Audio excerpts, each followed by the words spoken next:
Hi, my name is Stephanie Gould, and today we're going to be talking about functional shifting, what it is, how it's used, and what are some non-contemporary and contemporary examples. And how did Shakespeare come up with the word friended? Are you gonna friend me on Facebook, Shakespeare? You better. Now, Merriam-Webster defines functional shifting as the process by which a word or form comes to be used in another grammatical function. Now, what does that mean? Let's take a look. Unlike shortening a word through the use of acronyms, like with body mass index or BMI, or clipping, like in this scene from Law & Order SVU, we moved Siobhan from victim to perp, where she took the word perpetrator and clipped it to perp. Functional shifting works in a different way. Functional shifting takes a word like friend and uses it not as a noun, but a verb, like friend me on Facebook. Ann Curzon and Michael Adams state in their book, How English Works, a Linguistic Introduction, that one relatively recent example of verbing that some older speakers still find jarring is the use of the noun impact as a verb, unless one is referring to teeth. Now think of how jarring it must have been for those in Shakespeare's time. Let's take a look at Shakespeare. According to Shakespeare.org, William Shakespeare used more than 20,000 words in his plays and poems, and his works provided the first recorded use of over 1,700 words in the English language. It is believed that he may have invented or introduced many of these words himself, often combining words, changing nouns to verbs, adding prefixes or suffixes, and so on. Some words stuck around, and some didn't. Shakespeare used functional shifting a lot. Let's take a look at Cymbeline. In Act 2, Scene 3, line 39, the Queen states, "Frame yourself to orderly solicits, and be friended with aptness of the season." Now, Shakespeare didn't use the word befriend as one word. He said be friended. So I guess Shakespeare was ahead of his time.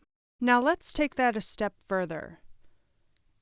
In the Royal Shakespeare Company's production of Cymbeline, we can see how Shakespeare did functional shifting in a physical way. The flame of the taper bows toward her, and would underpeep her lids to see the enclosed lights. Now canopied under these windows, white and...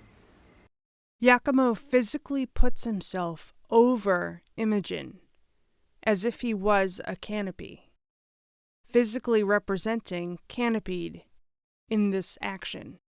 By having a physical representation of the word canopied with having Iachimo over Imogen, it might not be as jarring to the audience as it would be if they just heard the word canopied.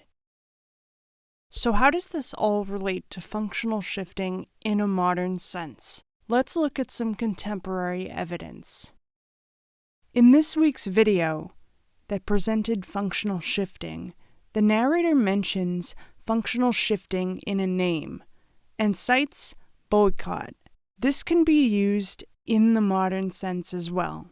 In my line of work as an actor, we use functional shifting all the time, especially with names or items. Here are some examples. Is Abby Singer, or Abby. All this means is that it's the second to last shot scheduled for the day. So when you hear the AD call out, "This is the Abby," you know that it's the second to last shot of the day. Very similar to Abby Singer, we have Martini. So when you hear the AD call out that this is the Martini, you know that this is the last shot of the day. It's a wrap, everybody!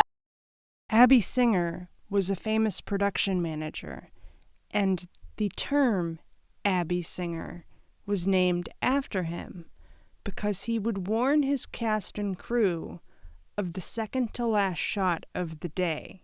What did you say that became that kind of famous phrase? I would just say, fellas, this one more we're moving, or this one more we're going home. Now that's all they use it for, is this and one more and we're going home.